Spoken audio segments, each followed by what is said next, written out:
Армысыздар, қадірменді көрермендер. Көріп тұрғандарыңыздай, біз бүгін төтенше жағдайлар бөлімінің арнайы формасын киіп алдық.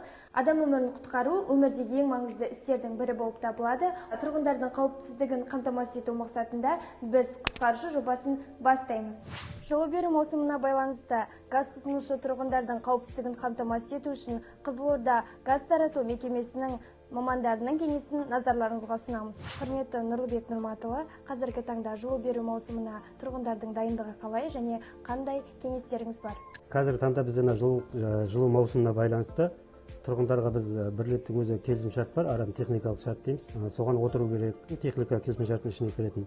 Үйдің болығы, тосын моржасы, аварийный крандары бар, шарлы крандары бар, трубалары бар, бәрін тексеріп, сол қосып дайындап береміз.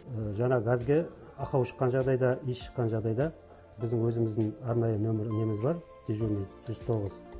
Соған хабарласуына болады. Осы газ тұтынушы тұрғындардың газдан уланбау үшін, өрт қауіпсіздігінің алдын алу үшін қандай кеңестер бере аласыз? Үйден кешкі жатардағы уақытта тұрғындарымыз өзі шарлы кран дейміз, аварийный крандар болады, соларды жатарда жауып жату керек. Азан-көк тұрған кезде, қосады пайдаланатын кезде бірден жарықты жақпай, терезені ашып, үйдің желдеткішін шамалы желдетіп алу керек. Болып деп жатырмыз, болып сол себептен соның бәріне. Сосын үйде кішкентай балдарды жолатпау керек, ондай жай қадағалап отыру керек. Үйден бір жаққа шығарда аварийный крандар бар өзінің, соларды мұқият тексеріп, бәрін жауып, краниктерін сөйтіп шығу керек.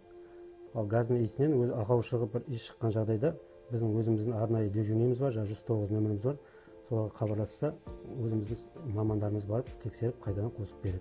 Бүгінгі біздің сұхбатымыз газ тұтынушы тұрғындарға арналды. Егер де газ тұтыну барысында қандай да бір қиындық туындайтын болса, 109 нөміріне хабарласуды ұмытпаңыз. Төтенше жағдайлардың алдын алу үшін төтеннен келген қауіпті сейілтуіміз қажет. Сіз өзіңіздің және отбасыңыздың құтқарушысы бола аласыз.